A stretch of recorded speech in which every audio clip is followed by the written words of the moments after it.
Sedulur, konten ini saya ambilkan dari Jawa Pos Radar Semarang hari Sabtu tanggal 14 Januari tahun 2023, halaman 1 di halaman pertama. Ini tentang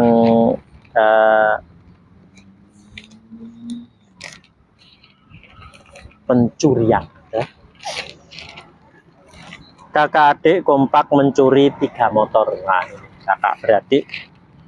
Pelaku dilumpuhkan dengan timah panas, tidur, jadi sangke mangkel, sangke marahnya bagi kepolisian akhirnya untuk menangkap dengan tembakan. Ya.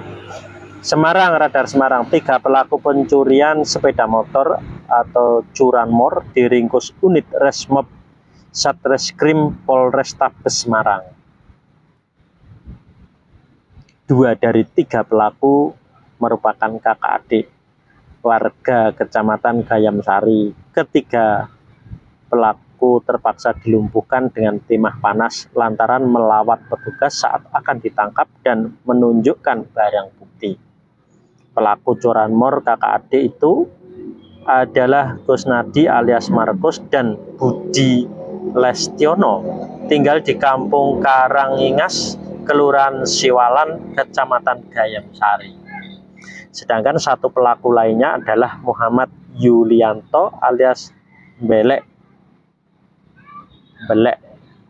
warga Mintreng, Sekar Petak, Kebonagung, Kabupaten Demak. Nah, ini. Saya balik lur ya. Kenapa bisa mencuri? Ya. Ini karena dibentuk oleh orang tuanya. Jadi orang tua itu tidak merasa, tapi tidak mau disalahkan. Padahal ini kata-katanya setiap hari yang diucapkan kepada anak, sebetulnya itu. Jadi tidak dari kata-kata orang lain yang bisa membentuk karakter karena orang tua. Saat gelar perkara kemarin, ketiga pelaku berjalan tertatih-tatih akibat luka tembak di kakinya. Mereka jalan dibantu petugas. Informasi yang diperoleh Jawa Pos Radar Semarang, kasus ini terungkap setelah anggota Polrestabes Semarang melakukan penyelidikan adanya laporan kejadian curanmor di Jalan Tirtoyoso Batas, Kelurahan Rejosari, Semarang Timur, Selasa tanggal 10 bulan 1 sekitar pukul 20.30 lalu. Aksi curanmor tersebut sempat rekam kamera CCTV di sekitar lokasi kejadian. Nah, dalam rekaman CCTV, terduga pelaku beraksi dengan membawa senjata tajam.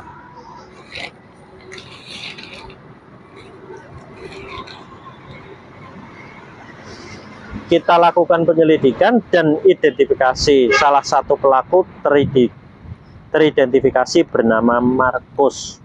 Dia yang membawa senjata tajam. Jelas Kasat Reskrim Polrestabes Semarang AKBP Doni Lumbantoruan saat gelar perkara di Mapolres Tabes Semarang Jumat tanggal 13 bulan 1. Dalam aksinya pelaku berhasil membawa kabur sepeda motor Honda Vario warna merah tahun 2021.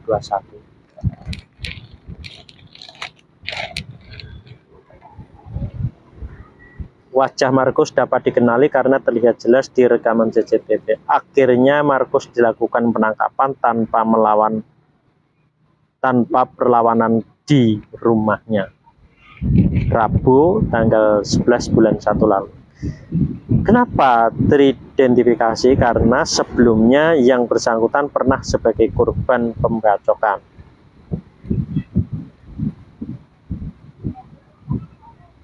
Makanya dengan mudahnya teridentifikasi. Sekarang dia menjadi pelaku kasus curanmor.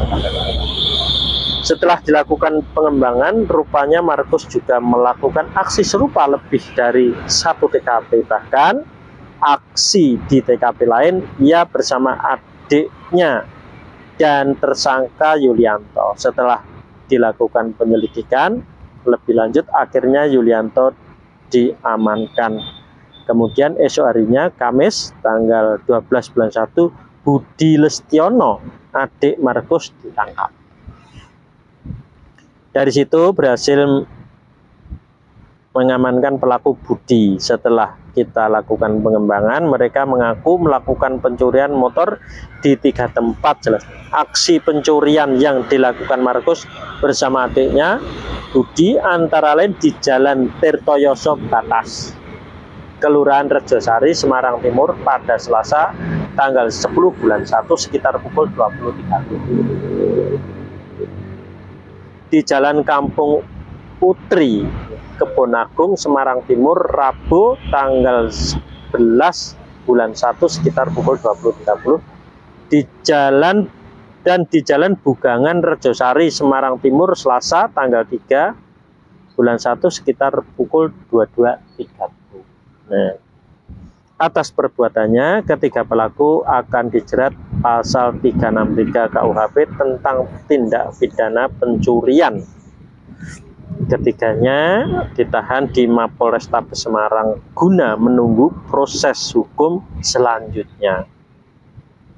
Adapun barang bukti yang diamankan yakni 1 unit motor Honda Vario 150 warna merah tahun 2021, 1 unit motor Honda Vario warna merah tahun 2014, 1 motor Honda Beat warna hitam Dove, serta 1 unit motor Honda Beat warna putih yang digunakan pelaku sebagai sarana kejahatan. Pelaku Markus berdalih motor Honda Beat warna putih tersebut merupakan milik pribadi hasil pembelian. Pria berwajah garang dengan tubuh penuh tato ini juga mengaku melakukan aksi pencurian bersama adiknya dan Yuli. Awalnya muter-muter mencari sasaran, begitu ada motor yang pemiliknya lengah diambil sama adik saya, terus didorong sama dia Yulianto. Saya ngikuti dari belakang motornya.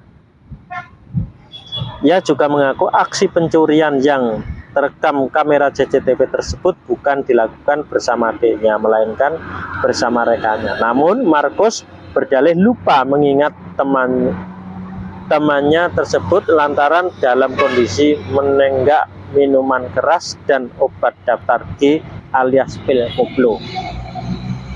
Kalau yang itu sama teman saya, tidak ingat teman saya yang mana.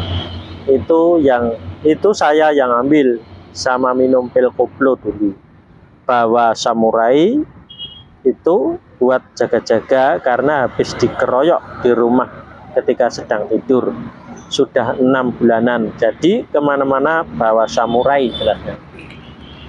Pelaku Yulianto mengaku baru kali ini melakukan aksi pencurian motor bersama Markus. Ia tidak mengenal pelaku curanmor yang terekam CCTV bersama Markus. Baru kali ini ikut mencuri, ucapnya. Nah ini lho ya, kenapa orang bisa tega mencuri, jadi mengambil barang yang bukan miliknya. Lah ini karena apa? Karena ini bentukan dari kata-kata orang tua secara terus-menerus. Nah ini kejadiannya seperti ini.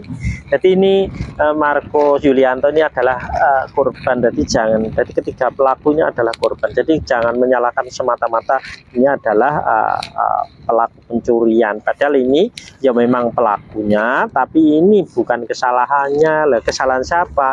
Ini terbentuk oleh kesalahan orang tua. Jadi gitu. Jadi orang tua itu kata-katanya yang diucapkan dari kecil sampai anak menjadi dewasa, lah ini menimbulkan seperti itu. Jadi lah bagaimana harusnya kata-kata yang diterapkan, yaitu orang tua harus ridho pasah sumela, itu anaknya nanti akan menjadi baik. Jadi seperti itu. Jadi cara menjadikan anak menjadi baik itu mudah sekali, tidak sulit, tapi orang kemungkinan tidak mau. Jadi karena bahasa yang digunakan itu bahasa sehari-hari. Lah ini yang bisa menimbulkan karakter anak itu adalah bahasa sehari-hari. Jadi kesalahan anak adalah kesalahan orang tua. Jadi sebetulnya orang tua. Jadi orang tua harus mau merubah kata-kata terhadap anak. Lah itu mudah sekali jadi untuk penyelesaiannya. Jadi ini pelaku pencurian terbentuk oleh